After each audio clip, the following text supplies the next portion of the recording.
American Timelines is a member of the Queen City Podcast Network. Find out more at queencitypodcastnetwork.com. So now I'm obsessed with time. Come on, tell me about the time. Had it all in my hand tonight. Had the time of my life. When the words all come down like blues on Tuesdays come down. Throw it all away. Welcome to another episode of American Timelines by History for Jerks. My name is Joe, and this week I am joined by my colleague from the Nerd School podcast. Please welcome the Lord Artemis Prime, Superman Artstar. Artstar. Hey, What up, Artstar? not much, man. Yeah, thanks for taking the time to join me on American Timelines this week. We can No problem. take a break from some of the nerd talk, and we're going to talk Right. about some. Well, I mean, I think nerd talk is all talk nowadays. you know? That's true. Like Everything's I was pretty thinking good. about something the other day. Like back in the day, it was very taboo to be like a nerd. Like if you like, oh, you're a nerd. Now, like everyone's like they're hot dudes and hot chicks and nerds now. So it's okay to be a nerd now. So now there'll be like separate factions of nerds, like the hot nerds, and then the unattractive nerds are like the NWO, You know red what? and black. It probably end up like maybe in a distant future where like everyone's category. You don't want it. We don't want it this way, but everyone's categorized by like, you're like super nerd, this nerd, and then anyone who isn't a nerd will be like, living on the earth, on the ground. Everyone else be up in like floating platforms and floating cities. Yeah, all the non-nerds will be in underground, and then there'll be like the Wolf Pack will be the old school nerds, the original nerds, and then you got Right. the new good-looking nerds will be something they'll like the NWO black and white maybe, and then Right. And then you have like the Ubers, you'd be like the AHFO from the Hardy family people or whatever, or maybe the inner circle. well, where the incels go, the incels are like the I don't know, They'll probably be the masters. boys club then. They'll be like the billionaire boys club. Yeah. So yeah, there's all these different We don't need to be smart. We the have money. brood. Anyway, Artstar is here to join us, and I specifically asked Artstar to join us because he's got a topic that has to do with wrestling, and Artstar and I talk a lot of wrestling on side conversations on Nerd School. Here we call ourselves the what are we? The Rock and Roll Express on the Nerd School. Right, the Rock and Roll Express of nerds. Woo, baby! The Rock and Roll Express. Woo! We're kind of the Four Horsemen, whatever you will. Right. But since there was a wrestler, I thought of Artstar, and I assigned him that to talk about later. We're going to cover August and September. I'm going to try to do that from now on, 2 months at a time, to get through the 50s, because Amy and I, just a little preview, we have some ideas to kind of switch up the format of American Timelines after we finish the 50s. Before we jump in the 40s, we might mix it up and do something different. So, Wait, so yeah. how do like I've listened to quite a few, and I usually just listen to them like, oh, this is this era, this is that era. Yeah. Like, so are you guys like you saying 50s and 60s, but then you mentioned the 40s? Yeah. So Have you not covered- we're sort of going backwards by decade, starting with the 90s. So the first season was the 90s, and we only did 10 episodes. have you done this? So you've already done the 60s. Yeah. So we did the 60s already, and now we're in the 50s. Okay, it's So we're weird going because I backwards. kind of felt like I've heard something from the 60s, and I thought just now you had mentioned the 60s, and then I heard you say the 40s. I was like, wait. What? Well, the 40s would be next after we Uh-huh. finish the 50s, but we really slowed down as we got more information. So like the first season, we did the 90s, and it was like one episode per year. So which was, in hindsight, like we missed a lot of stuff because we just tried to Mhm. cram a whole year into one episode. But we're just trying to learn what we were doing. Right. And then we went to the 80s, and then I think after we finished the 80s, we kind of figured out there's so much more stuff we want to talk about. So I think Right. I think when we got to down. season 3 in the 70s, we started doing more, breaking it down by like doing a few episodes per year. And then by the time we got to the 60s and 50s, we're like, geez, it's 1 month per episode instead of a whole year in one episode. Right. But then we started feeling like that's probably too much. So the 60s was, so we're only in 1954 and we've been on the 50s for a while now. So we both like, boy, now we're jumping into the monotony. Like we're almost covering too much. And the farther back you go in history, the more, the more shitty it is, and the more sad you feel Right. about, the 60s were rough, just made us feel terrible about races. Like the country is just built on Right. And so now you're hatred. digressing. So you're going backwards. And So it's now like we're you're kind of getting like deeper into the root. Well, yeah, and that's what we originally wanted to do this. I mean, we know we're not going to be Conan O'Brien or famous or anything. We're doing this for fun to kind of for my wife and I do something together, and she likes true crime and I like pop culture.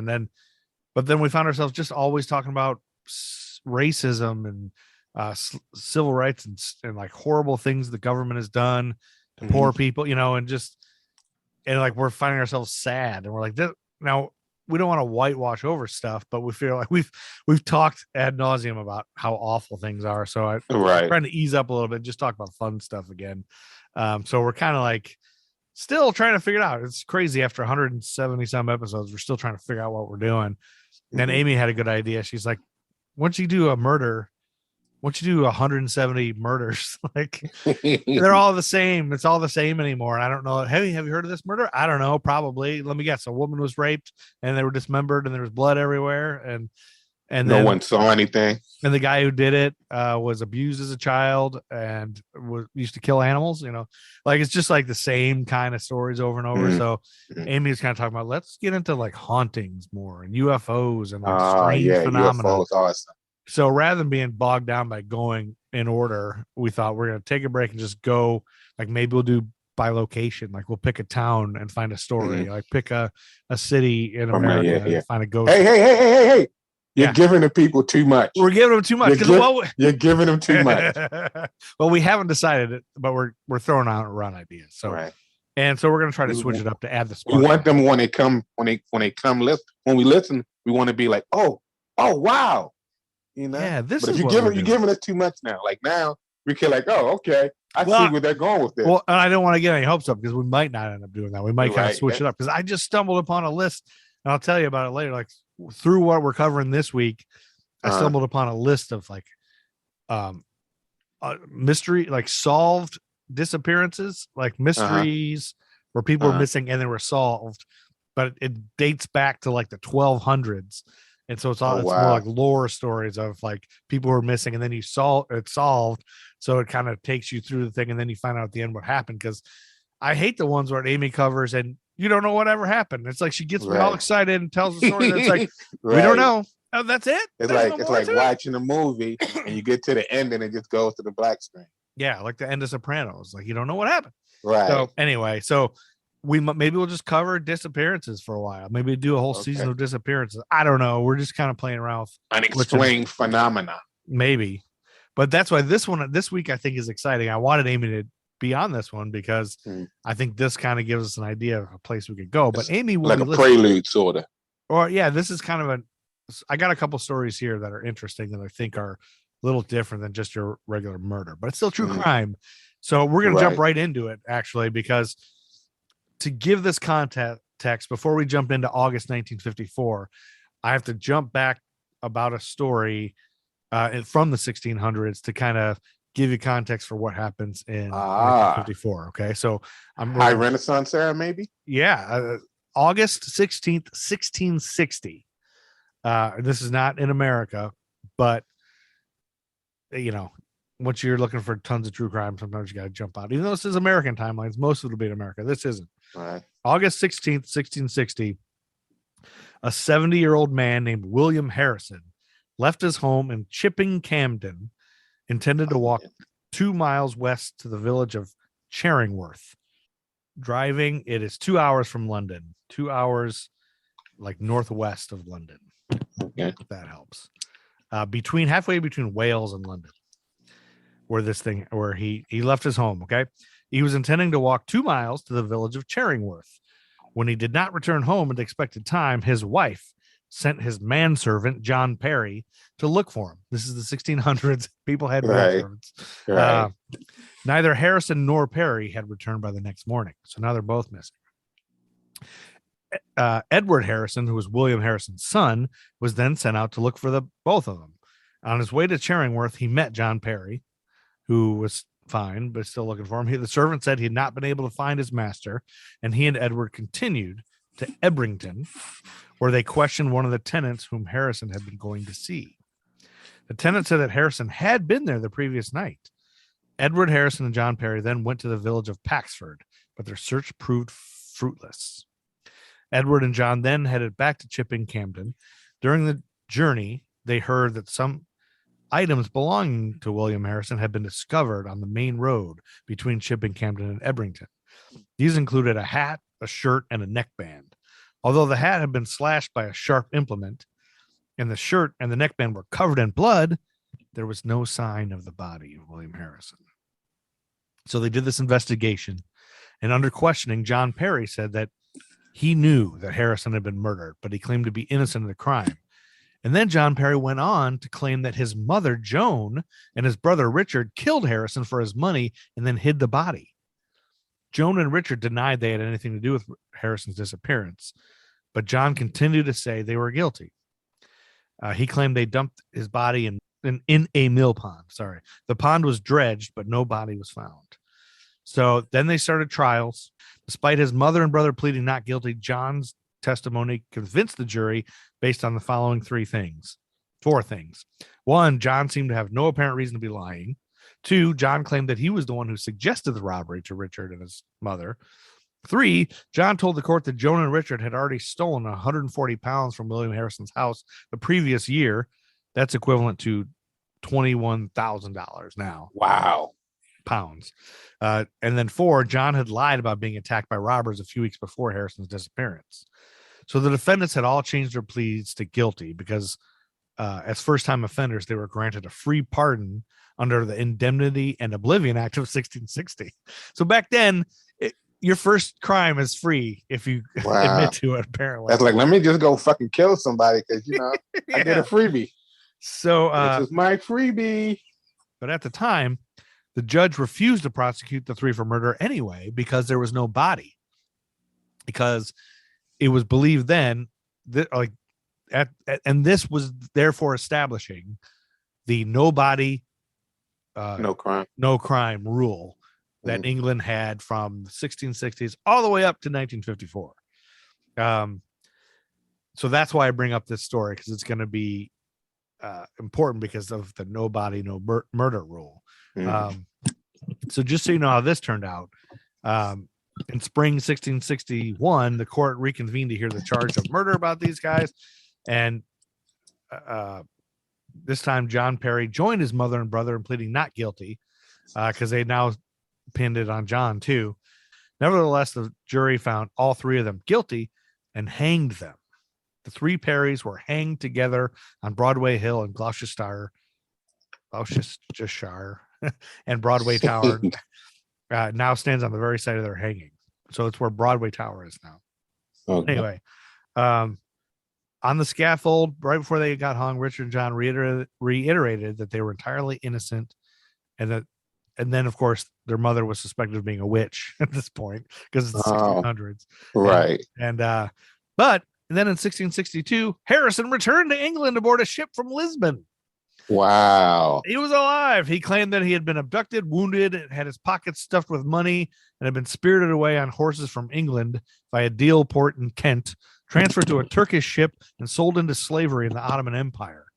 He said about 1 3/4 years later, his master had died, and he then went to a port and stowed away on a Portuguese ship, finally returning to Dover by the way of Lisbon. So he became a slave in Portugal for a couple of years. Meanwhile, they were all hung for his murder. You can get a lot of this information, more on the story in Linda Stratman's book, Gloucestershire Murders. And later accounts of this are a guy named John Mansfield wrote 2 plays on the subject, The Camden Wonder and Mrs. Harrison. There's also a radio play of the story from 1994 called Roger Hume's The Camden Wonder. And the final track on Incubus Succubus's 2016 album Barrow Wake is a musical telling of the tale. You ever heard of a band called Incubus Succubus? I love Drive. Is it they the group that they Drive? Not Drive. What's that song they used to have? Incubus had a song. I think you're thinking of Incubus. I think Incubus isn't Incubus. Oh, this is a different C? band. Okay. This is Incubus with a K. They're called Incubus Succubus. I thought think it was heard Incubus too, but then I looked them up and I was like, I think there's something different. Now we're going to jump into fast forward to August 1954. And the first thing I have actually is August 16th, which was a Monday. American brand management company Authentic Brands Group first publishes the sports magazine Sports Illustrated. First issue of Sports Illustrated is now. Who was on the cover? That's the lineup. On the cover, it was Milwaukee Braves star Eddie Matthews at bat. Okay, Eddie Matthews. Great player. New York Giants catcher Wes Westrum in Milwaukee County Stadium. But there was nothing about that in the magazine. Like, it's him at bat and you see him, but that's never in the magazine. But in the magazine, they had stuff about like baseball cards and stuff, and that's what it kind of had to do with. But recently, a couple things about the first issue, it recently sold for $8,700, a mint copy. Wow. The in-house name for the new sports magazine around Time Inc. was Muscles. They called it Muscles before they published it. A test issue produced in April of 1954 had an industry-appropriate, if even worse, billing called Dummy, and you can see the cover of it when it was just called Dummy Magazine. I'm not sure why it was called that. There was two other magazines called Sports Illustrated already. The first was a monthly that existed from 1936 to 1938, and then a weekly that lasted 6 issues in 1949. Time Inc. co-founder Henry Luce bought the rights for $5,000 and a lifetime subscription to the name's owner. So then he owned it. So SI produced just 20 issues in his first year, and they lost $6 million. Wow. It would take 10 years for the magazine to become profitable. And now they got the swimsuit issue. Right. Let's jump to August 16th, where we have our first birthday. As you might remember, Artstar, I like to cover birthdays. Usually it's birthdays that Amy doesn't care about, or it's some person she thinks is dumb that I care about their birthday, like a pro wrestler or a sitcom star. That's why I have this theme song I'm about to play right now. Amy hates birthdays. Amy hates birthdays. And so I like to play a little game where I kind of talk about this person, their birthday, and I'll give you a little bit about their bio, and you got to try to guess who it is. I remember this game. Yes. Okay. Sometimes I'm good at this. Sometimes you are. I think you're gonna get, and it always kills me. I put so much work into hiding it that you're gonna get it right away, probably. So August 16th, 1954, Canadian film director and writer was born in Kapuskasing, Ontario. No idea how to say that. Kapuskasing, Kapuskasing, Ontario. The son of Philip, an electrical engineer who wasn't a Terminator, and Shirley, an artist and a nurse. The eldest of 5 siblings, he spent summers on his grandfather's farm in southern Ontario. Sometimes, I'm guessing that farm must have just felt like an abyss. As a child, he declined to join in the Lord's Prayer at school, comparing it to a tribal chant. He wasn't even concerned about Judgment Day. He attended Stanford Collegiate in Niagara Falls. At age 17, he and his family moved from Chippewa, Ontario to Brea, California. That must have been a titanic difference. He attended Sonora High School and then moved. Is this Thomas Hanks? No. No, it's not Thomas Hanks. No, he's a Canadian director. Canadian director. Okay. Director. He attended Sonora High School and then moved to Brea Olinda High School. Team colors are gold and green, home of the Wildcats. Notable alumni of that school include Kyle Fogg, professional basketball player, and James Hetfield, musician from Metallica. Classmates recall that he was not a sportsman, this young man. But I feel like you're dropping a lot of clues, and I'm nowhere near guessing it. I can't believe you're not getting it. Classmates recalled he was not a sportsman, but instead enjoyed building things that either went up in the air or into the deep. like an abyss. Damn it. After Oliver Stone? Nope. No. After high school, he enrolled at Fullerton College in person. He wasn't an avatar. James Cameron. Yeah, yes. I was trying to think. I heard everyone. I'm like, who directed Titanic? Who directed Judge? I'm getting these. I'm like, it's close. It's like right here. And like when I heard Titanic, for some reason, I don't know how I went from Leonardo DiCaprio to Tom Hanks, because I was thinking, what's that movie they was in together? Catch Me If You Can. Oh, right. So like I kind of got like, okay, no. Then I was thinking, once you said that, I felt like he was naming movies that was big blockbuster. I was thinking JFK. That's why I screamed Oliver Stone. And then when you said deeply, I was thinking Jacques Cousteau, but they're like Jacques Cousteau. And I think, I seen the episode, I think of South Park with the that's why I'm like, oh. Well, then you got to think of his age. Right before you said that, right as you were about to say Avatar, I was thinking James Cameron.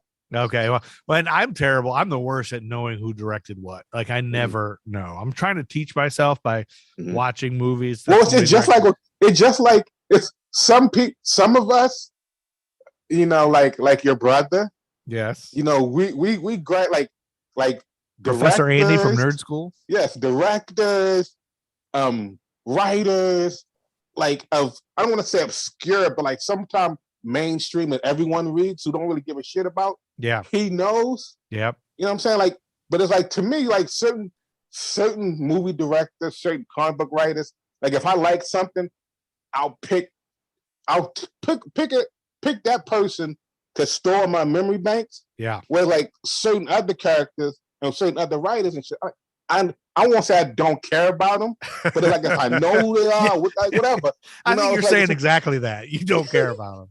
But it's like right now, like for the love of me, I can't, you know, this is one of my favorite movies. One of my favorite movies. Which one? Starring one of my favorite actors. And I can't even recall who the director is at this moment. Oh, you're using I love Top Gun. That's Top Gun. I love Top Gun, but I can't remember the director. And it's not one of those things where it's like, I must know the director. No. I like the movie. I like this. The director, make the great director. Do I need to remember his name?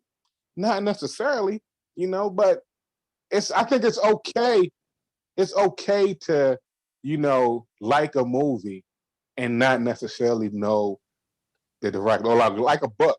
Yeah, well, most people do that probably, but I always feel dumb when I used to improv in Chicago, and I was young. I was like right out of college, and a lot of times, you know, you'd get these suggestions, and there's a lot of improv games you'd have to try to guess what your other improvisers are acting out like, and so you would leave the stage and the audience gives suggestions, and a lot of times it was movie directors, and it's like, okay, we got to guess, you know, which movie director this is. And if it's somebody like James Cameron, like I don't know offhand what he directed. I think George Lucas is all I knew at that time, because I knew Star Wars. My thing is, I'll like a lot of times, like when Andy will say this person was writer, you know, like especially comic book writers. I don't know how you guys keep track of that. I'm sick like Matt Fraction is the name that's in my head. Yeah. And it's like I look at Hawkeye, the cup really right now I'm spacing on what other main books he did. Yeah. But like Hawkeye immediately comes to my mind because, you know, we recently not too long ago just reviewed Hawkeye.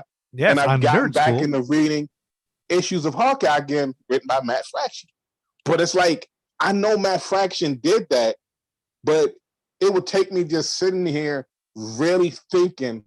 Like I always say, I got too much shit in my head. So like you definitely have too much shit in your head. So I used to always joke about it, like there's like a little monkey in my head, or like a little person who just walks around and he has to like, it's like the movie Inside.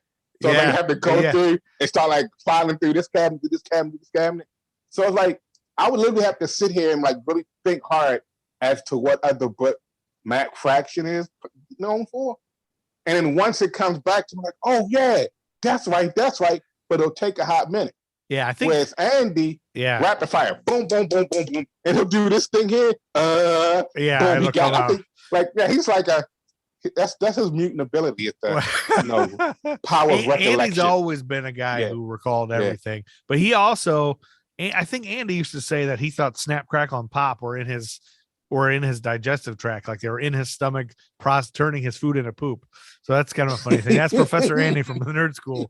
One more thing about James Cameron: he quit college he joined community college in 1973 to study physics.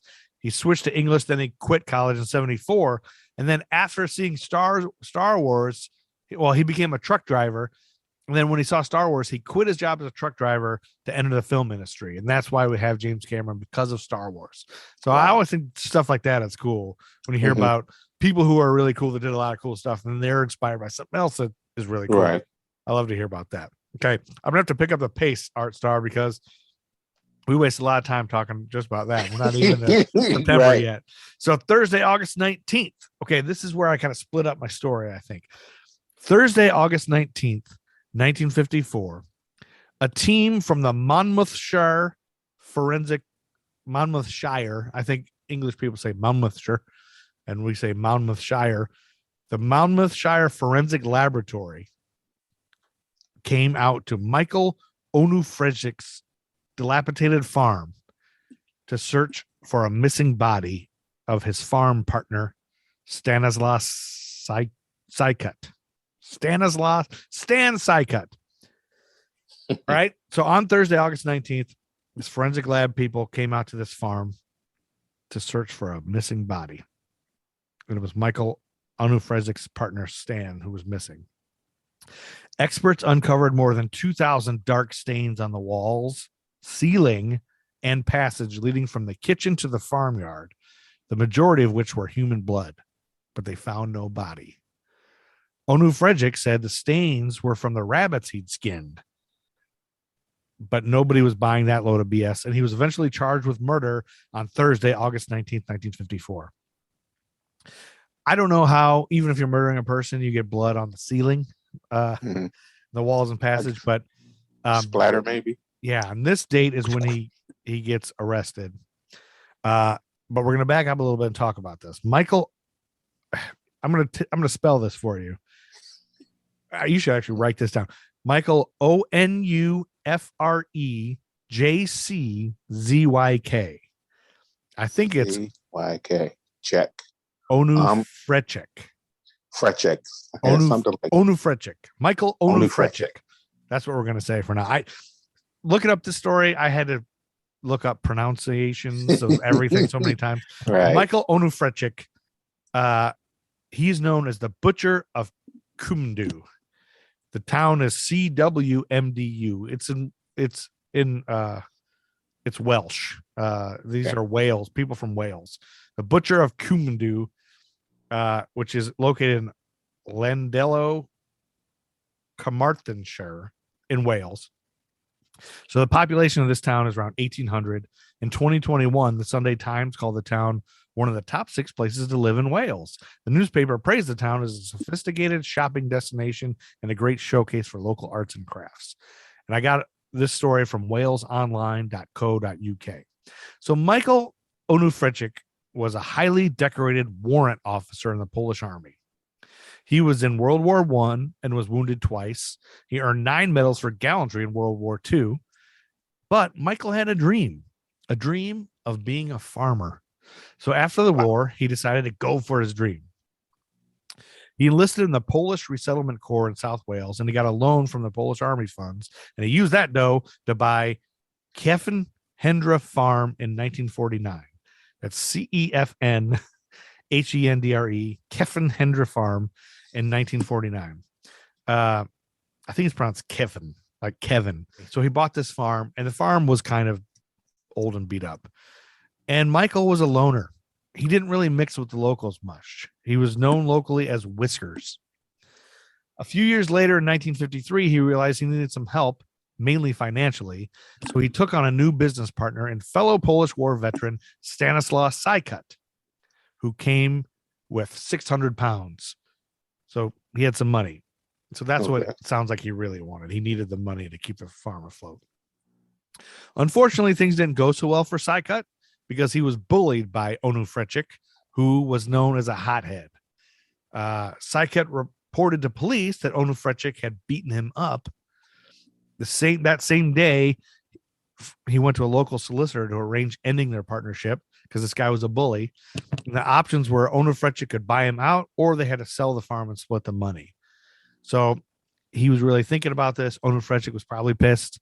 But by the end of 1953, Cwmdu had disappeared, with Onufrechik claiming Cwmdu had taken a 2-week trip to London.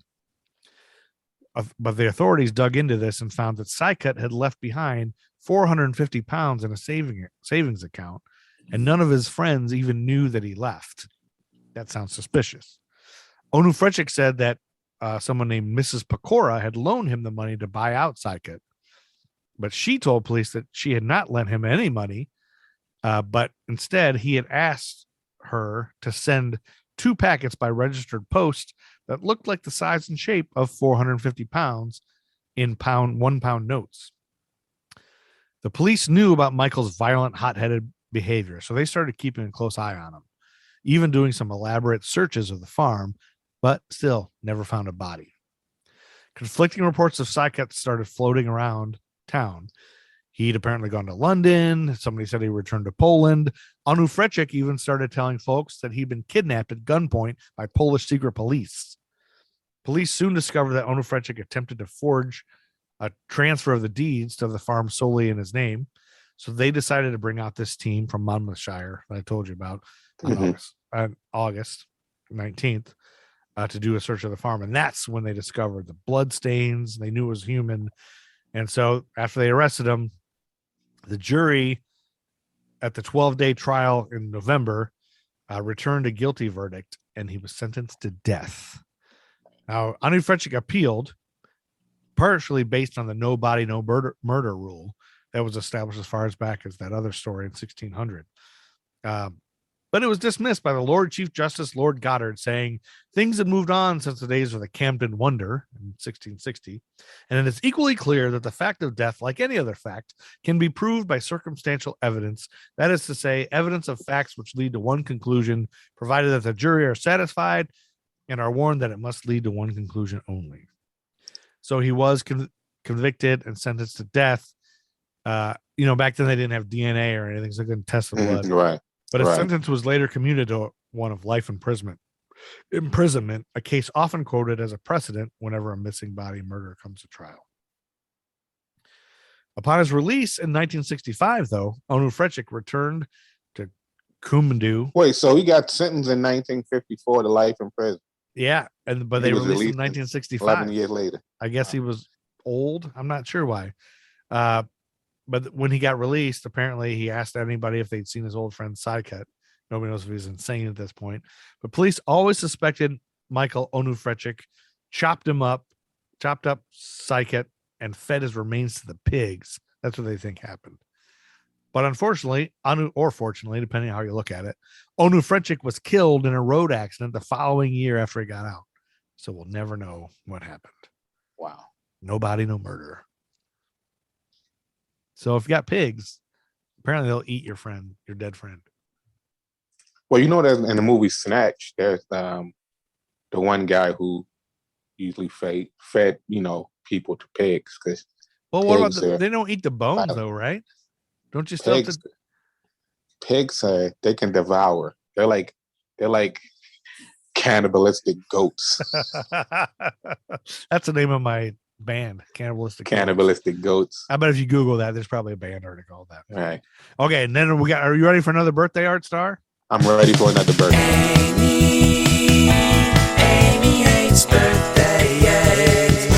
Amy hates birthdays. It's Friday, August 20th. And this gentleman was born in Queens, New York. Albert Lincoln blank. He's an American weather presenter, journalist, and television personality, actor, author, and producer. He's the current weather anchor on NBC's Today Show, and he occasionally co-hosts Third Hour Today. Al Roker? Al Roker. Al Lincoln Roker. His middle name is Lincoln. He was born in the borough of Queens, New York City, the son of Isabel of Jamaican descent, and Albert Lincoln Roker Sr., a bus driver of Bahamian descent. That's kind of cool. Bahamas and Jamaica. He initially wanted to be a cartoonist. He was raised Catholic. His mother's faith and graduated from Xavier High School in Manhattan. Team colors maroon and blue, home of the Knights. Notable people from that same school are Antonin Scalia, who graduated in 1953. He was a U.S. Supreme Court justice. You now know, Artstar, that Al Roker went to the same high school as Justice Scalia. And you will never get that out of your head, and you can tell people that. Just randomly on the street. Just randomly. Hey, did you know you're gonna get put away? Hey, did you know Al Roker and Justice Scalia went to the same high school? The home of the Knights. Anyway, he attended the State University of New York at Oswego, where he received a BA in communications in 1976. And that brings us to Tuesday, August 24th, when U.S. President Eisenhower signs the Communist Control Act, outlawing the Communist Party at the height of McCarthyism. And that's, on that same day, Hurricane Carol killed 68 people on the East Coast. Hurricane Carol was among the worst tropical cyclones on record to affect the states of Connecticut and Rhode Island in the U.S. It developed from a tropical wave near the Bahamas on August 25th, 1954, and slowly strengthened as it moved northwestward. And then going all the way to New York a few days later, caused all kinds of damage. 150,000 people were left without electricity and telephone service. Following the storm, the name Carol was retired, becoming the first name to be removed from the naming list in the Atlantic Basin. So there will be no more Hurricane Carols. Wow. Sorry, Arthur. Sorry about that. And then we're jumping to September now. Wednesday, September 1st, 1954, Paul Bear Bryant opens his infamous 10-day football minicamp in Junction, Texas. The ordeal that I'm about to tell you about achieves legendary status, becoming the subject of a 2001 book called The Junction Boys, and there was a television movie of the same name. Have you ever heard of this? Yeah, I did. I watched the television movie. You did? You've heard of Junction Boys? Yeah. Anyone who knows college football knows about Bear Bryant. He's a big name. I knew the name Bear Bryant, but I don't remember this specific incident. And it's funny because it's another one of those things, like I was saying before, like how you remember certain things. Like I watched the movie, but I can't tell you who was Bear Bryant, who else was in it. I feel like it was some big name actor, but like I can't even remember the name of the But do you know like what the story was, like why it was the big news? Yeah, I remember vaguely. So I think my recollection is it's like it comes and goes. It's like you remember it, then like, hey, I remember. What was that about? Then I forgot. Yeah. Well, I have a feeling that it was Tom Berenger with Bear Bryant. Oh, is that right? Yeah. Well, I'll talk about it, but I have a feeling that my high school football coach was influenced by this thing, because he did a similar type of thing to this. So the reason it's famous is because here's what happened. Texas A&M University hired Bear Bryant as their head football coach in 1954, replacing former coach Raymond George. Bryant got to the College Station in February and began molding the team. He felt many of the players on the team were weak and not properly trained or coached, so he needed a camp away from the distractions on campus. So he arranged for a camp to be held in the small hill country town of Junction, where Texas A&M happened to have a 411-acre adjunct campus. It's now the Texas Tech University Center at Junction.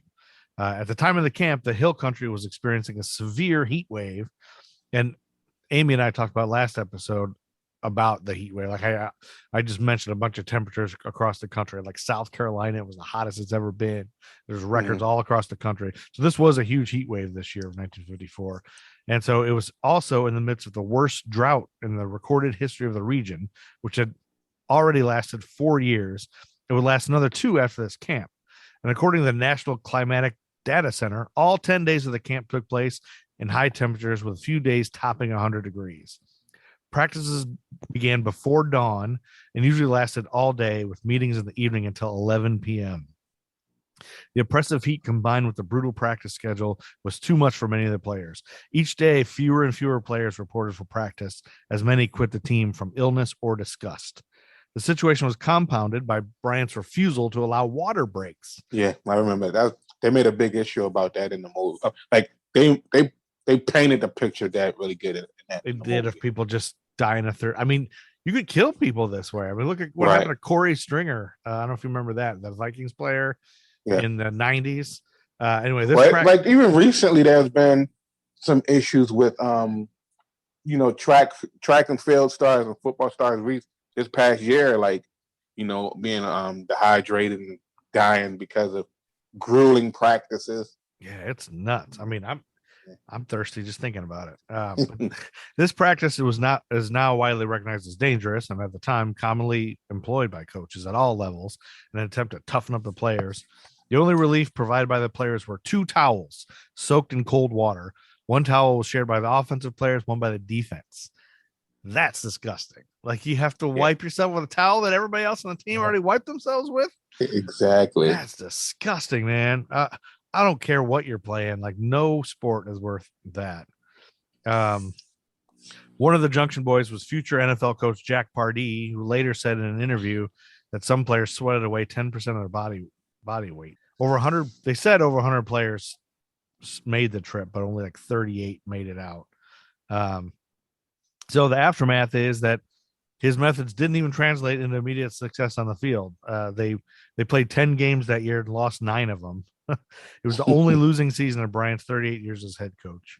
So that's basically the story of that. So it's just crazy. And I had a coach, I remember even when I played football, all we had for water was they had these like metal sprinkler things that we could drink out of. It was like a metal cage. You go get water, and they would turn it on, and you have to just stand under the thing and let the water squirt in your mouth. Like, we could have water bottles or anything. Like it was almost like a trial. It was like a trial. Yeah, we were like cattle wow. or something. Like, it was. I mean, we put our whole heads under the thing, and you'd have to wait. Of course, when you're underclassmen, you had to wait for the seniors to be done, and it was nuts. Like, I think back, and I can't believe. And our coach did this like Survivor Series thing for those who didn't play other sports. You had to go to practice and be there at like 5 a.m. or something, or 5:30. And if you made it through them all, you'd get a t-shirt or some kind of tough thing. But then it's like, and if you didn't make it, basically you'd be just like ridiculed. And you felt like, if I want a spot on the team, I got to do this. Right. Terrible. But I always got my Survivor shirt every year, though. I don't know what I was thinking. Like, I think back to what I did then. It's like, I'm so much more lazy now. And then that same day on September 1st, the movie Rear Window, directed by Alfred Hitchcock and starring James Stewart and Grace Kelly, was released. Did you ever see Rear Window, Art? I might have. It's like, I might have. It was American mystery. You know the premise of it? Yeah, it was based on Cornell Woolrich's 1942 short story, It Had to Be Murder. It is. I don't have the. See, it's considered by many filmgoers, critics, and scholars to be one of Hitchcock's best and one of the greatest films ever made. It received 4 Academy Award nominations and was ranked number 42 on AFI's 100 Years, 100 Movies. See, something like that is one of those things where, like, I like watching old movies. Like, I love the movie 7 Days in May. Like Vertigo. So I'll read something like that and like, oh, well, I can't recall watching this movie, but like, it's one of the best movies ever. I have to see it to say I've seen it. So Amy, like now, like I'm gonna want to watch Rear Window now. Yeah, well, Amy made me watch it, I think, because she's always been into horror and suspense and Hitchcock. Mm-hmm. I never watched it, but she made me watch it. And it's a story of a recuperating news photographer, Jimmy Stewart, who believes he has witnessed a murder. So he broke his leg or something. Like, he's in a wheelchair in his living room. And he just stares out the window with binoculars all the time. And he like, it's almost like that Disturbed and that new thing that came out recently that's like a mashup. The woman across the street, blah, blah, blah. I think all that's based on this, inspired by this. So he's across the apartments, across the street. He watches these neighbors and he thinks he sees somebody kill somebody. And he's got a telephoto lens and his binoculars. And So he becomes convinced that a murder takes place. And then I remember there's this part about, I feel like he's got vertigo and he falls down a stairwell or something like that. Like it's really Hitchcockian, if that's a thing. But it's good. I would believe that's. I would count that as a thing. Yeah, yeah. That was kind of an Artstar moment for me. Thing that you. It was very Hitchcockian. Hitchcockian. But that brings us to Saturday, September 4th, and now Artstar is going to take it away with the thing I assigned you to cover, and the whole reason I thought of you for this episode is because of this story. Okay, so I did a little research on this guy. And like I've also watched a couple of YouTube videos of like his matches, but then also just watching people talk about it. And like he's French Russian. Okay. He was Russian born Frenchman. Okay. Like so a lot of people say his name is Maurice Tillet, but also I heard people say Maurice Talei. So like how you would have like a fillet. Even though there's two L's, they would pronounce it Maurice Talei. Okay. Okay. So Maurice Tillet was born in 1903 in the Ural Mountains in Russia to French parents. His mother was a teacher and his father was a railroad engineer. And his father died young. I've read a couple of conflicting stories. Okay. One, as a wrestler, he was called the French Angel. Oh. And he was called an angel. One, they say by his mother, because he had an innocent face. But then I also read that he had friends who thought he had sort of like a baby face or whatever. So they was always calling him like Angel. And it stuck with him. And, he was, up until he was about 17, normal looking boy, normal looking, I don't want to say all American, but all French boy. Really? So yeah. And it wasn't until he turned 20, around 20, when he started noticing like swelling in his feet and his hand and his head. And then that's when the doctor diagnosed him with acromegalia. And that's the same and to me, that made me want to look that up. And that's like a condition caused by gigantism, but it's also like because of a benign tumor in your pituitary gland. Okay, I think that's the same thing Andre the Giant had. Andre the Giant, and also Paul White, the Big Show. But like Andre the Giant, Andre the Giant was born with it. Acromegaly, right? Okay. Yeah, acromegaly. Okay, yeah. Paul White. I didn't know Paul White. Yeah, he was also born with it, but Paul White got surgery for it. Oh, and really? I think Andre the Giant is just whatever. But like so Maurice Tillet developed it later in his teen years. Yeah. And then that's why he was short in stature. Oh, okay. As opposed to like, Andre the Giant was tall. So Andre had it his whole life, probably. Right. Andre was born with it. And I think Big Show Paul White was born with it as well. That's why they're, tall. Ron Perlman also got it. Ron Perlman, right. Yeah. As an adult, right? But, okay. Right. We talked about that on the Gruff and Loud show.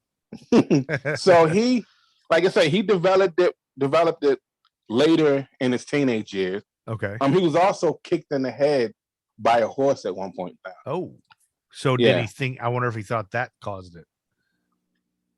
No, this was just a symptom of like him growing up in life. Oh, God. Life just handed him a couple of bad eggs. Right. Okay. So he joined the French Navy when he was in his 20s. Oh. Like initially he was going to school for law because he wanted to be a lawyer. Very smart man. But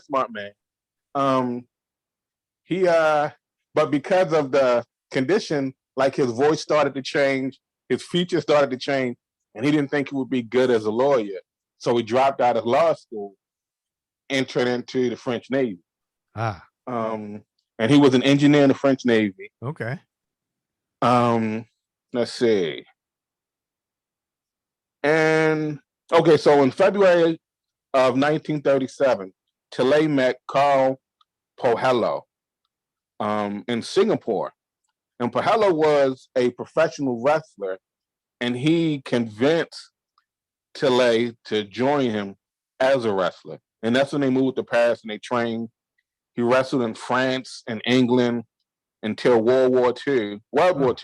And then that's when they moved to the States in Boston. Now, this guy, Carl, him and Carl developed a friendship unlike you and I, right? It's like, this guy was a wrestler and he got him into the whole business. And from that point on, they were almost inseparable. Really? But like Tillet, so Tillet, in 1940, promoter Paul Bowser pushed Tillet, who was wrestling as the French Angel, as a main eventer, and he became a large draw in the area. As a result of this popularity, Tillet was booked as unstoppable and was unbeaten for a span of 19 consecutive months. Now, I don't know if you know this because you're just getting back into wrestling, but like the Goldberg. Goldberg. But that's been like Goldberg. Andre. Recently, CM Punk came back to wrestling. Yeah. And for like, it was only like eight matches, but he was like, every opponent he was facing, he was giving him the GTS, that's go to sleep. Is that a sleeper hold? No, it's just basically this move where he puts him up on his shoulder, and then it almost looks like an F5, but as he swings them around, and as they're falling, he like knees them in the head, and supposedly he knocks them out, whatever. But like, it's one of those big things where it's like, you have your main eventer who every time he wrestles, he never loses. So like, even back then, they had it where you made these, like you say, unstoppable wrestlers who like, oh, he can't be beat. Everybody he faces, they beat them, and they, whatever. But so he became this guy got a big, as they call it, a push. A big push, big push. They call it in the wrestling world. So, he was the AWA World Heavyweight Champion from 1940 of May to 1942 in May. Okay. Wow. 2 years. Right. And then they said, even as a result of this guy being the French Angel, they had all types of other wrestlers who came out, who was used the term angel. So you had like a Swedish angel, a Russian angel, a super Swedish angel, a Canadian angel, a Polish angel. It was like the team of, like the League of Extraordinary Angels would be nowadays, But let's see. So by 1940 time, his health began to fail, and he was no longer advertised as unstoppable.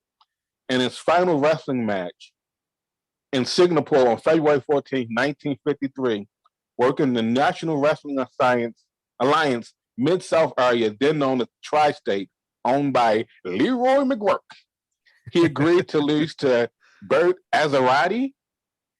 So that's what I guess that was like, he was becoming what they call in the business sort of like a jobber or someone who puts over a jobber, huh? What a way to go out. All because of Leroy McGuirk. Well, that's just weird. There's a lot of wrestlers nowadays who later in their career they end up. Some of them go straight out on top, Yeah. But then some of them they stick around and end up being the jobber because, like, like here's this big, like even Goldberg. Goldberg keeps coming back. Yeah.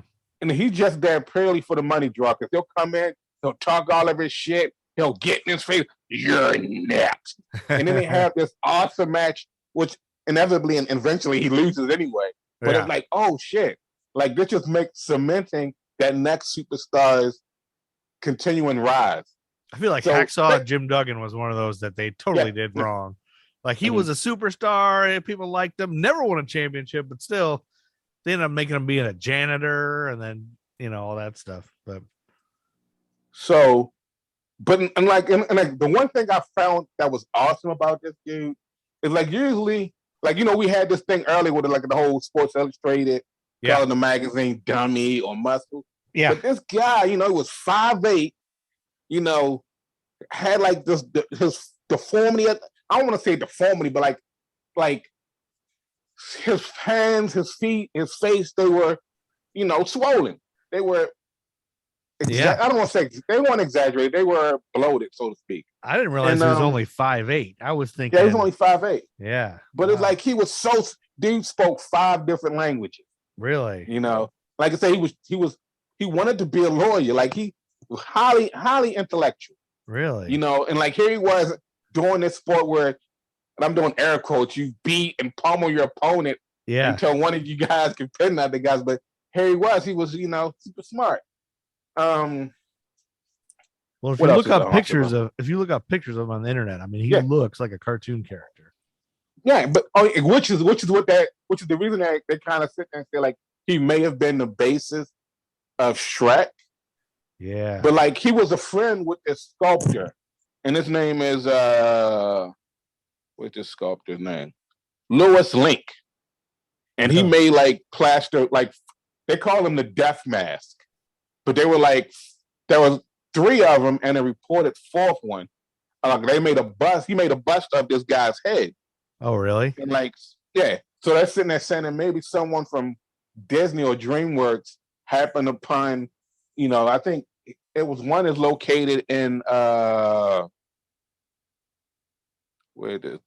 It's in the Chicago International Museum of Surgical Science. Oh, it was like, I mean, at the time, like it was a lot of medical schools. I think used to always want to just sit there and, measure his head and, for scientific experiment, scientific studies. Yeah, but right. So they're saying that maybe someone from DreamWorks happened upon this and like, let's check. This looks like, we found a perfect model for Shrek. Yeah, and like there's even side by side imagery where you can find where if you put them side by side, you see you resemble Shrek. Even in Shrek, they have like that one instance where Shrek's in the wrestling ring and he's wrestling, and like just the way he was moving around the ring kind of reminded me of Maurice Tillet. It did. But then he was also just like Andre the Giant. It's like he was this wrestler, but he was almost like, I mean, there are like newsreels of him, photos of him just hanging around like very pretty women. Yeah. He had this whole like this play because he was such a big name, like it's kind of Playboy kind of thing. He was in had a couple of non-speaking roles and speaking roles in movies, and there are like shots of him like just being like that extra in the film, just because it was look, because they needed that kind of like grunt looking guy to just like there, like he did just as much in the ring as he did outside the ring. I mean, he did as much outside the ring as he did in the ring. Really? Yeah, just because of the way, just because of the notoriety. Like, I mean, like even just watching some of these old, like nowadays we watch a wrestling match, you see everyone they have on like their team shirts, their wrestler's fate shirt. Yeah, they'll have some sort of sign, but like you'll see like a mix of everyone. But watching some of these wrestling matches from like the 40s, it's like you see like families, but then everyone's, they're dressed like they're at a Sunday social, and there's these 2 brutes in the ring tossing each other around. I'm like, it's crazy. But this guy, like, he made the most of his what you call it, his situation. Yeah, because he just him getting as popular as he did in those days, like, it was amazing to me. Yeah, I mean, you look up these pictures, if you Google them, and you got to do this, listeners, please Google search this guy, Maurice Tillet. There's one of him posing with Dorian Lee, and that's where he looks just like Shrek. It's crazy. And they're real. Somebody colorized the pictures on Reddit. Like, it looks really cool. Yeah. So it's really like it's with this guy. But I mean, that like it's one of those things where like if you don't know about him, you don't know about him. Yeah. But once you fall down the rabbit hole, it's like you just find all these intriguing facts and things. It's like, this is crazy. Yeah. It's like, I kind of feel like it's a little bit like, not the way like he wasn't really big into drinking. He liked having like tea and crumpets kind of thing. Like he was like a tea person. Okay. Like he was like, he didn't want to, like, give me some tea. you know. I would say because like with him having such a career outside of wrestling, Mhm. it kind of reminds me of like The Rock or something, who like people forget he started in wrestling. So whenever he goes back to wrestling, it's like, oh yeah, that's right. He was just a wrestler for a while, you know, like, and this guy looks like he's been in a lot of stuff just everywhere. And like I even just researching something, like I didn't even know. Maybe I did, maybe I just forgot. But like initially, DreamWorks, they wanted to use Chris Farley likeness as the basis for Shrek. Oh really? But just happened upon Maurice, they're like, he seemed like a better fit because he has like that ogre look that they were looking for. Yep. Yeah, gosh, he looks very different. That's cool. But like, yeah, so like, and even like I was saying, like him and the guy Carl. So Carl, ended up getting lung cancer, Oh really? and like I say, like they had such a connection. So Maurice, he had pneumonia. Oh. And like he kind of like he was still having effects of the ammonia, and it actually started messing with his cardiovascular system. Which he died of cardiovascular disease. Oh really? But they died literally in the same house on the same day. What? And it's one of those eerie, creepy, like how like this is like how like sometimes like I don't know if you ever had this experience, but it's like, let's say if someone's on life support, or like if someone is in a coma, and you say you wonder if they can hear you or if they're aware that you're there, kind of thing. Yeah, if they even and know. It's like you kind of sort of just like don't know. But like, so like Carl, he was on the first floor, and Maurice, I guess, must have been maybe he was on the second floor or whatever. But like he was also, like I say, we're in the same house. Yeah. Carl died at 9:43. Then Carl's wife went to tell Maurice that he died, and then she also said that Maurice told her that there was no further reason for him to stay, and then he was taken to the hospital, and then he died 13 hours later. Oh. So it's almost like this whole, this here becomes so close to this guy that he held on and waited for him to die before he felt like he didn't have to fight anymore. So he just let his body, do what it was going to do and give out. So many stories like that. It's so weird how people. And then there's one then they're actually they're buried together in Illinois.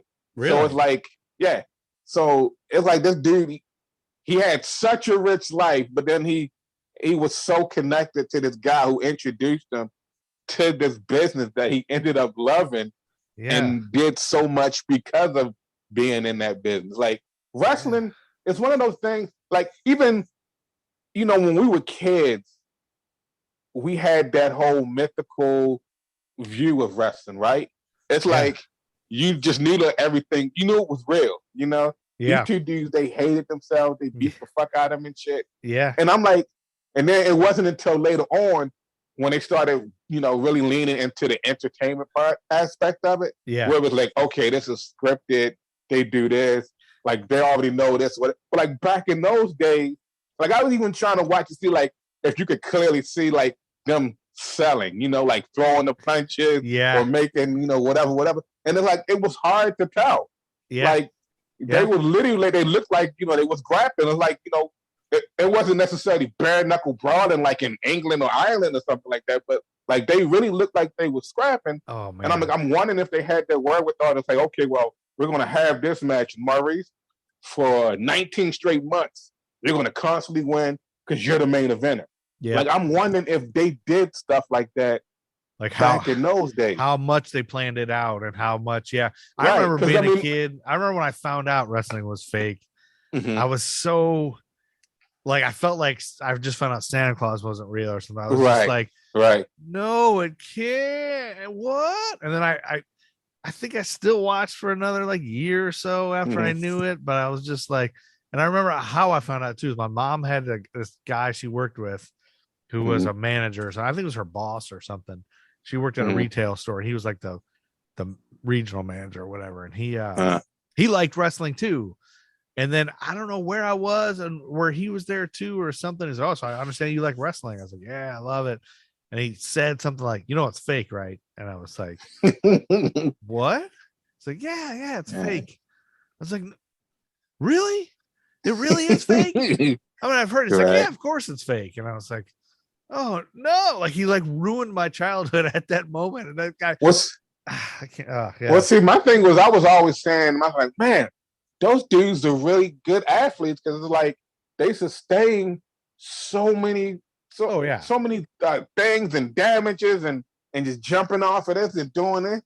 There's no doubt. There's no doubt that they're athletes and what they do. Yeah. I mean, it's theater. But then just to find out that like, oh, okay, it's like he's selling that, or he's showing it. Like, sure, he may get actually injured because it didn't go as planned. Yeah. But for the most part, it's like, I started watching like, okay, when he hits him, he stomps the mat as he's hitting him. Yeah. And it's like, you're like, ugh. And like you're hearing him throw the punches. Oh, yeah. Like some of the stuff, like when they do like Ric Flair chop, the chop to the chest. Yeah, those like, had to really hurt. Actually happened. Yeah. But it's almost like they've trained their bodies to take that kind of punishment. Yeah. But then it was still like, okay, well, this is still real. But then, like I say, once you found out that it wasn't, it kind of, like for me, for a while there, like I literally would stop watching wrestling just because, like I remember going, like I think I told you guys, like how I went to go see my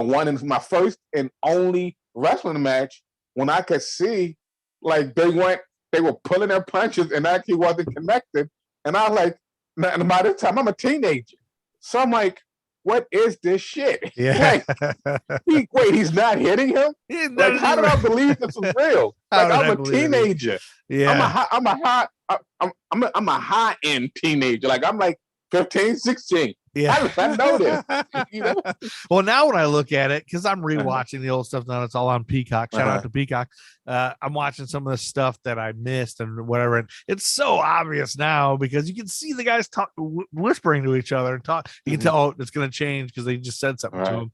And then, they also have like signs that they do. Like, let's say if they've got them in a hole, with like the camera angle, we might not be able to see it, but they'll do something like they may tap them on the shoulder. Tap on the shoulder, like, or whatever. You got me too tight. You got me too tight. Yeah, and then they have the signs like I'm okay or I'm not okay after they do a big thing in the table, like if they pat.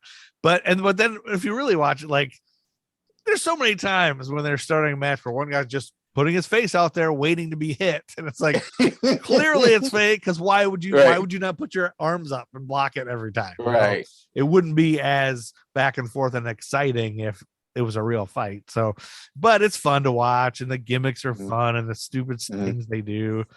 To me, it's like more nostalgic now to watch it. And right. Guys that hear about the great ones. Well, that was cool, Artstar. So that was and just to be clear, we don't know whether or not Maurice Talei or Tillet is the basis character for Shrek. Oh, we don't know. That's not like we don't know that. We don't know that. That's just allegedly. There's no official. Yeah, there's no allegedly. I wonder if that's allegedly, so they don't have to pay his family anything. Right. There's no official that is Maurice Tillet. But like I say, if you look at him and you find a side by side image of it, looks just like him. Yeah, they look just alike. I mean, even like the hands pose that Shrek does. Like there's a photo of Maurice Tillet with the exact same hand pose. Oh, the same thing. Yeah, so it looks just like him. Yeah. Well, now we've been talking for a while, and so this is why I wanted you on, because I know you're a wrestling guy. You and I talk wrestling sometimes about what we joke about being the Rock and Roll Express. So I appreciate you covering that. I thought about Artstar right away. I was like, I'm gonna Artstar talk about this. And now since we've been talking a while, I did this last time with Amy too. Since we're doing 2 months now, I'm gonna try to just burn through the rest of September, and hopefully, I don't think any of it's like really in depth. So I'm just gonna burn through the rest of it real quick. To catch up. And Tuesday, September 7th integration begins in Washington, D.C. and Baltimore, Maryland public schools. And shout out to Baltimore. shout out to Baltimore. Got, Artstar's from Baltimore. And so Amy and I covered this a little bit before. This was Brown versus Boards of Education. So now they're actually having to integrate. Of course, it didn't go well in a lot of these places. According to blackamericaweb.com, the integration of the schools was not without its tensions, most notably in the city of Baltimore, where Artstar is from. Many schools in the working class city featured overcrowded and underfunded all-black facilities in comparison to the larger and better maintained all-white school buildings. Baltimore caught much of the nation's attention in this integration push as whites resisted the addition of black students in area schools. In fact, a major race riot took place on October 1st of that year, with police called in to stop fights at Southern High School. And in South Baltimore neighborhoods were many poor working class and just a little, let me just add a little, like, I'm not a historian. Yeah, but you're from there. You know where this is. So Southern High School is, if you're familiar with Baltimore, is right behind where the Inner Harbor is today. Now, mind you, not too far from Southern, you have a neighborhood called Cherry Hill. Okay. And Cherry Hill was a neighborhood that was basically created to sort of like house black people. Yeah. And it was also a way to keep, like, but then it was put where it's located. To get to downtown Baltimore, you'd have to go through white neighborhoods. Oh. So they kind of, I don't want to say hoarded them, but rounded them up in that area. Yeah. And then to keep them out of downtown Baltimore. So it was like, if you wanted to go into downtown Baltimore, you would have to cross through these white neighborhoods. Yeah. So, back in those days, unless you're with a group, it was super dangerous. But like, literally, they created this neighborhood to keep black people out of downtown Baltimore. Oh, that's so awful. Yeah. And that's why I also thought about this too when I put this in there. I was like, you might have some insight or some stories about that, knowing the area. But yeah, they said in South High School, they said back then many poor working class white people lived there and held protests to try to keep black students out. Although the efforts would largely fizzle out. You got that, and also not too far from there, you had a part of Baltimore called Pigtown. So you have like a lot of like Irish people and things in that neighborhood. So it's like, and it's literally within walking distance of church. Like these areas, like you can literally walk to these areas from each other. Really? But like I say, back in those days, you had to, take a chance, especially going in after dark and things like that, just to get through these neighborhoods. Yeah. To get to that part of town. Well, and as we know, and Amy and I have covered this ad nauseum, is that like the whole thing here is like it's just like as we talked about, poor white people are led to believe that black people are the enemy, so that the people on the lower level of income don't get together and overthrow the few people at the top. And so that's all designed. It's all by design to cause strife and to cause anger. And it's just, of course, it's just another example of the awful. Have the lower class take each other out. Yeah. Have them divided among race lines, and we can divide and conquer, so they say. And then Wednesday, September 15th, we got another birthday, Artstar. Amy hates birthdays. Amy hates birthdays. Oh, yeah. This time we got a pro wrestler. See if you can figure out who this is. Keith Adonis Frank was born on September 15th, 1954, in Buffalo, New York. He was the only son of Kenneth and Hortense Frank. And it's not Adrian Adonis, is it? Yeah, you got it. Yeah, I was saying he had two sisters, Karen and Susan. Adorable Adrian Adonis. Yeah, it was Keith Frank. He went to Kenmore East High School. Navy blue and gold are the colors, home of the Bulldogs. Notable alumni include John L. Luther, the CEO of Dunkin' Brands, as well as the chairman of Wingstop, and also Billy Sheehan, the rock bass guitar player for Mr. Big and the David Lee Roth Band. So there you go. He went to the same school. So he was a gifted amateur wrestler. I don't know if you know that about adorable Adrian Adonis. He won a Section 6 title in 1970, but he dropped out and grew bored with school. And for a short time, Adrian Adonis played football in the Canadian Football League before focusing on a wrestling career. I had no idea he played football. So that's your like tidbit of information. And then we're getting towards the end of the month, and this is when I have my audio clue I got to add here, because Monday, September 27th, The Tonight Show first premieres on NBC, 1954, hosted by Steve Allen. His guests are Willie Mays and Steve and Edie, and Gene Rayburn was the original announcer for The Tonight Show. Good evening, sports fans. This is Mel Rayburn, bringing you the sports, bringing you the play-by-play of big league football. All this brought to you by the makers of Sludge. Sludge, the soap for men. When you come home after a hard day at the office or from the playing field, use Sludge. Just settle back in the bath and rub yourself with Sludge. You can actually feel that old, tired skin coming off. Sludge does a marvelous cleaning job on you, and it contains no harmful chemicals. Sludge cleans your skin like no other soap because Sludge contains that marvelous cleaning ingredient, Brillo. I thought he was saying sluts. Mm-hmm. Well, it kind of sounds like it. That's why I was just playing through that, and it was very different because Steve Allen played the piano. So he opens the show up at a piano and just sitting at a piano talking, and then he starts playing music himself. And so that's what it was really cool. And so I just was playing through it just to see. And Willie Mays was on there, who does something pretty cool in 2 days from this.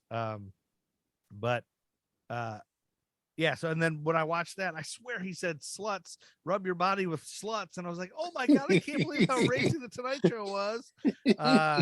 And then once I listened to it closer and blew it up and put it on the computer, I was like, oh, he's saying sluts. But that's just one of those things, like, you know, how our minds go sometimes, you know? Yeah, your mind just jumps that. So Steve Allen hosted, you asked how long he hosted. He hosted until 1957.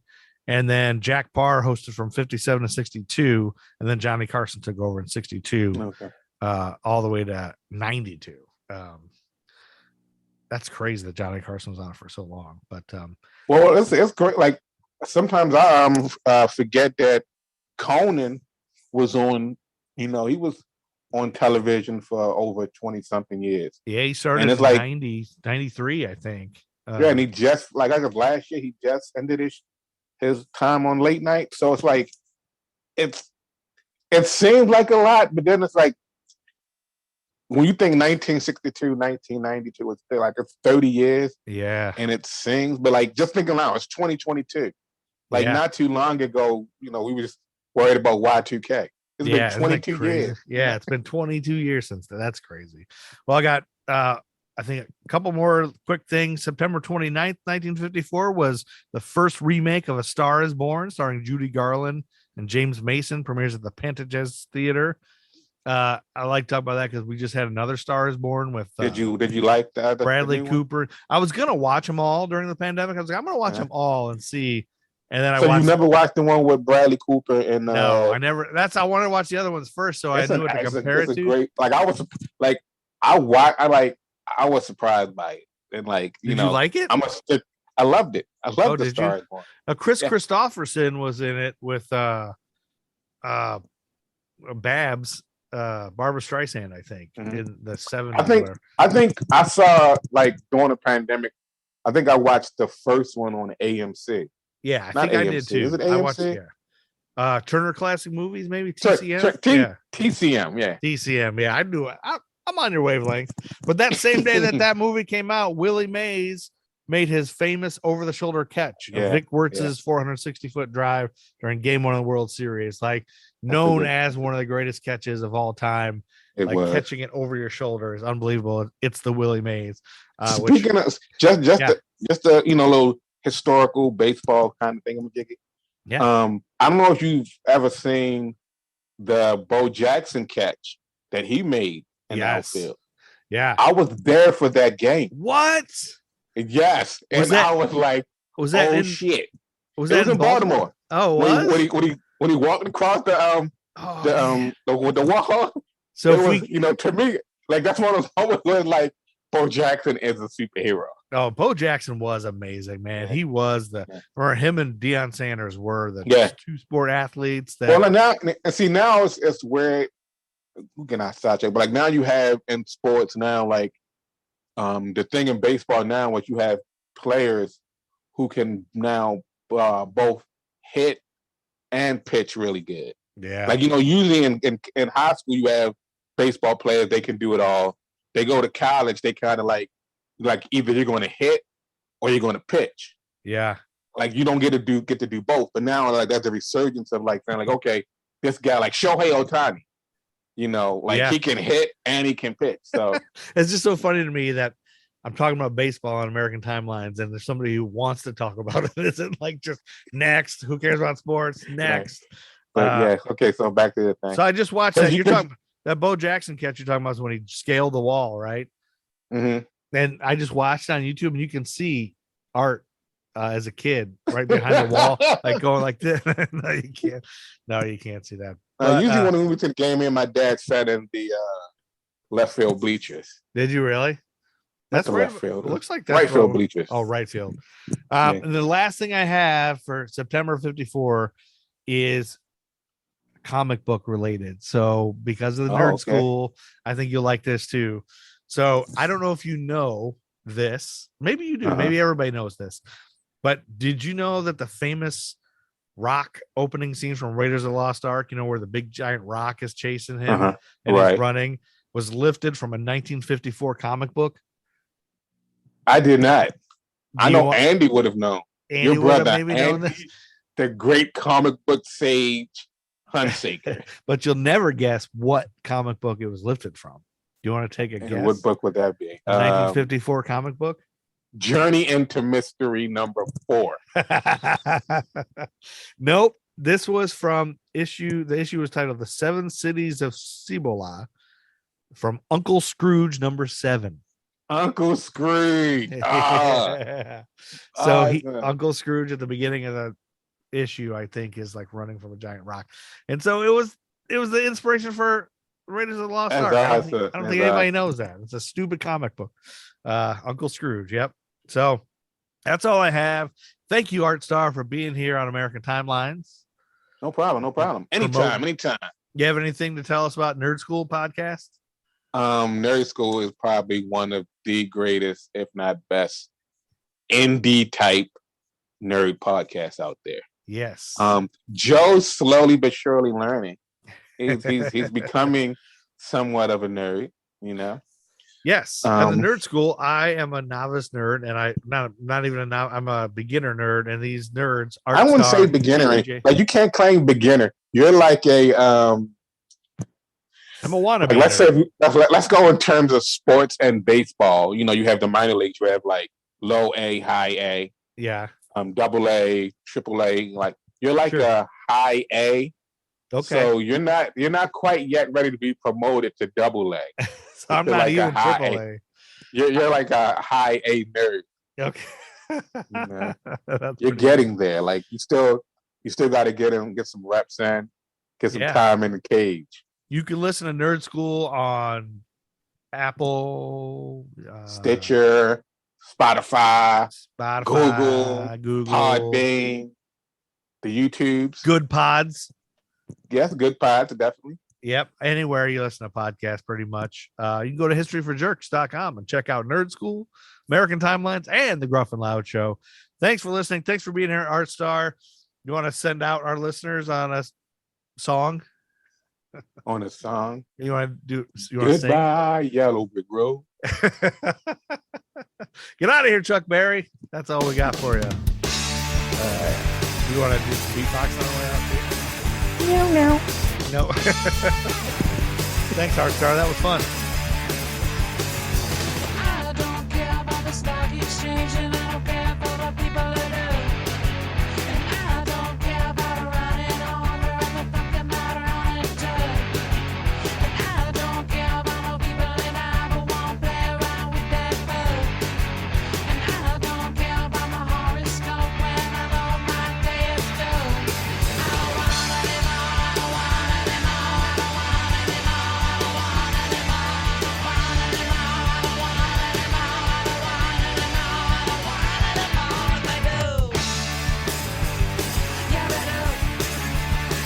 Matt Truman Ego Trip is the greatest band of all time.